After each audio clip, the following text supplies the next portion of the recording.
pretty dusty in there. I'm gonna take it outside and just blow all the fucking dust out into the open breeze for it to be carried away. My next door neighbor owns like a dump truck. He brings it here every, I don't know, about once a month, once every 6 weeks to clean it mostly, or repair it, refurbish it. He got there's like a couple of families that live in that house. But this one guy who owns the truck, he bought like a Honda Civic last, say, August, and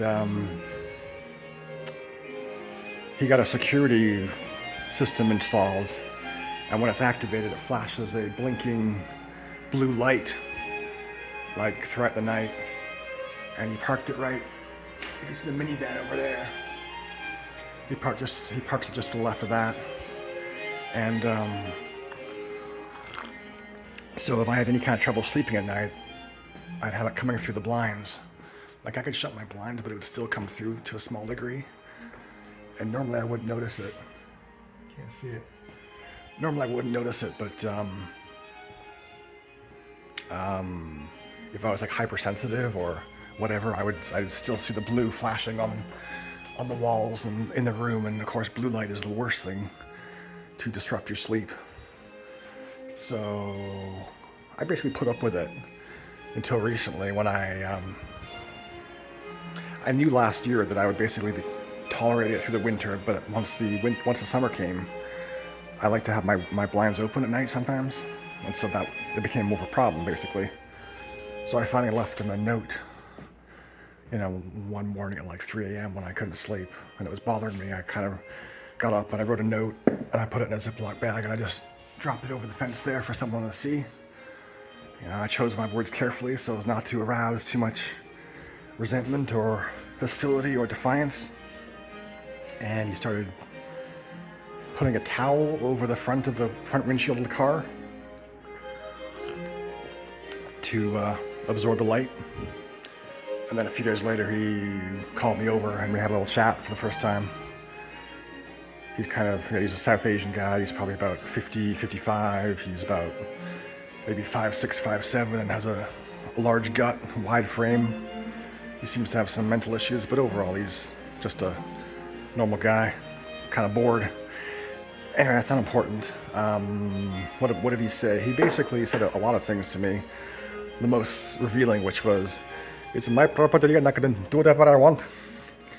And which is an attitude I seem to hear a few times around this community. It's unfortunate. This is why India never had an enlightenment. Oh, they did, but maybe it was 1,000 years ago. Anyway, I basically just listened attentively and to his point of view and his concerns, and I spoke a few of mine, and I suggested to him, why don't you just park the car the other way around so the front windshield is facing to the south rather than north towards my window.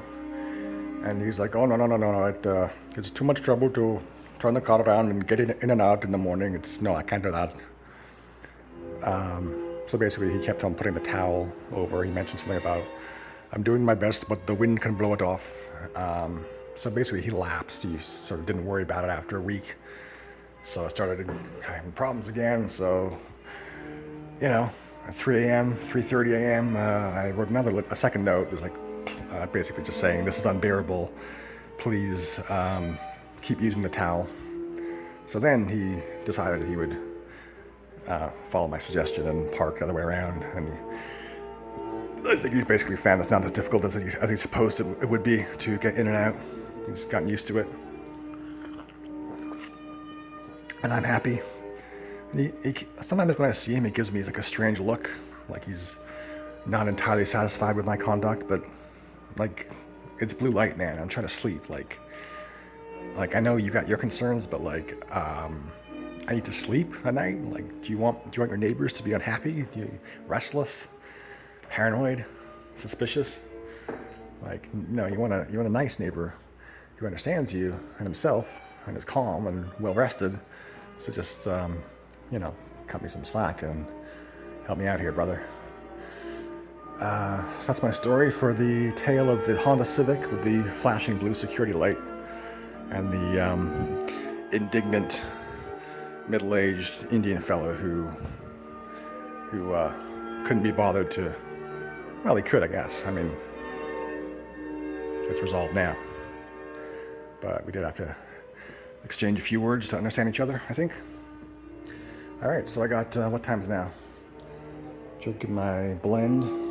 I gotta record a session to show Hein exactly how I make my coffee because she said that it's too bitter for her French press, and I want to help her out, give her a few tips so it's not too bitter.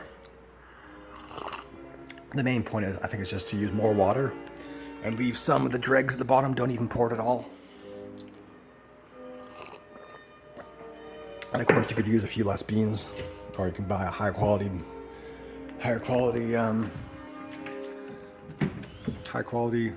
brew.